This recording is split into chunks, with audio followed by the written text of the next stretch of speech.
Here's a good one. This is the Screwtape Letters is one of the best books you'll ever read because it is a conversation between a demon and his nephew, and they're writing back and forth about how to get souls for the devil. They're demons, and they refer to God as the enemy, and it's this great moral inverse of how the devil gets your soul. And you can be an atheist, you can be anything you want, but these things are real.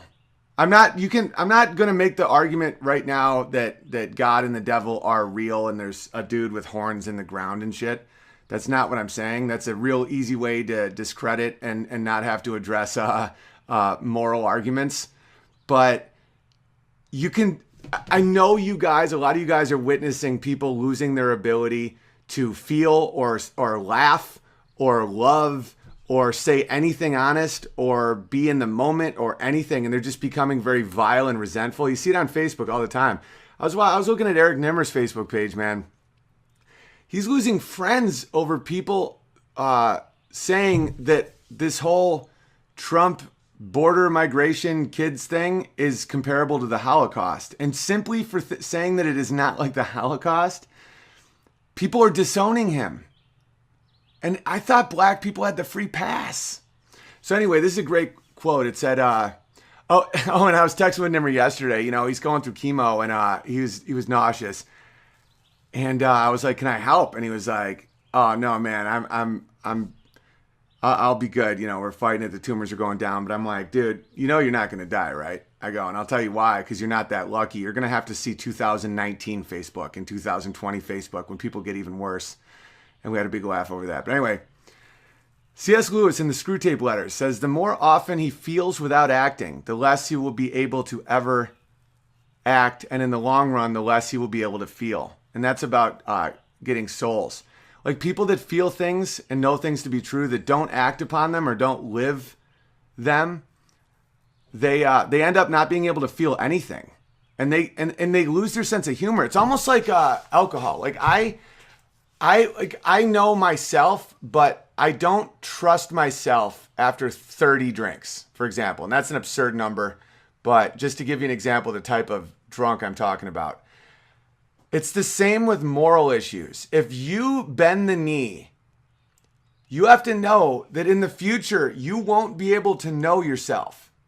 Like you will be one of these people that believes in nonsense. Like obvious, provable nonsense. You will not be able to withstand that. Okay. There's another great quote. Pilate was merciful till it became risky. C.S. Lewis, the Screwtape Letters. That's a great quote. Where it's like, yeah, you're merciful until there's any risk or stakes at all. Real evil is in cowardice and it's in true selfishness. It's in that. It's in a lot of evil. There's different types of evil. One type of evil I'm going to talk about, the Kaiser Sose evil, and then there's the evil of just cowardice, and they need each other because the vampire. All right, I'm not gonna. All right, here's one by the Screwtape Letters and the Screwtape Letters. A moderated religion is as good for us as no religion at all, and more amusing. Right? Doesn't that ring true?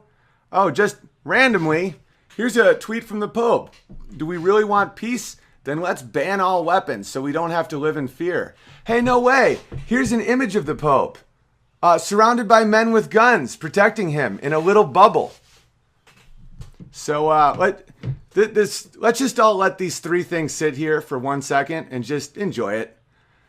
A moderated religion is as good for us as no religion at all. And for us, he's the demon. You know, that's the brilliance of these type of books. They're so creative. And then just look, do we really want peace? Then let's ban all weapons. But yet he will not follow that with his own people. He has 20 guns around him all the time. So that means he feels he doesn't have to follow what he preaches, which is a level of hypocrisy that he may not even see that.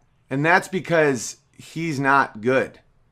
And I have a lot of Catholic friends. I know in history, Catholicism does some great stuff. I was raised Catholic. But, I mean, I'm calling out the Pope. The Pope's not